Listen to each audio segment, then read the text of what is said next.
Miongoni mwa dalili za ukweli wa unabii wa Mtume Muhammad sallallahu alaihi wasallam ni kwamba alieleza mambo ambayo hayakuwa yametokea katika zama zake kisha yakatokea kama alivyosema.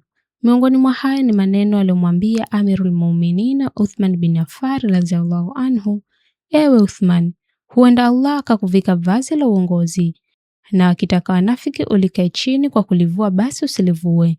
Maneno haya yalikuwa ishara ya uhalifa ambao Uthman radhiallahu anhu angebeba baada ya Mtume sallallahu alaihi wasallam, na pia alikuwa onyo juu ya fitna, mtihani na machafuko ambayo yangemkumba pamoja na wasi na wazi na kusimama imara na kuwa na subira. Miaka ikapita na bishara ikatimia. Uthman radhiallahu anhu akachaguliwa kuwa halifa wa Waislamu baada ya Umar bin Khattab radhiallahu anhu.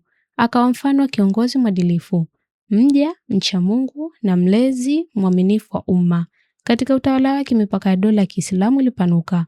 Watu wakakusanywa juu ya msahafu mmoja wa Qur'ani. Msikiti wa Mtume ukapanuliwa na alikuwa mstari wa mbele kutoa mali yake katika njia ya Allah. Aliandaa majeshi na kutumia mali yake kwa ajili ya kuinusuru Uislamu.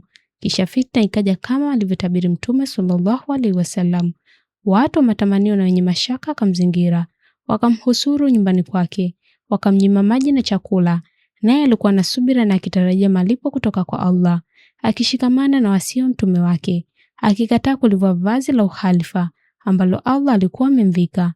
Hakujilinda kwa jeshi wala hakuruhusu mtu yoyote apigane kwa niaba yake kwa kuhofia kumwagika damu wa Waislamu, mpaka wavamizi wakaingia nyumbani kwake na kumuua kwa dhulma akiwa shahidi huku akisoma kitabu cha Allah, yaani Qur'an. Allah amrehemu Uthman, amlipe kwa niaba ya Uislamu malipo mema kabisa, na tujumuishe naye katika makazi ya rehema yake. Hakika katika kisa hichi kuna funzo kubwa: kusimama imara juu ya haki, kusubiri wakati wa misukosuko, kutimia kwa mojawapo unabii wa Mtume sallallahu alaihi wasallam, na onyo juu ya fitna zinapowaka jinsi zinavyoganya safu za Waislamu na kumwaga damu.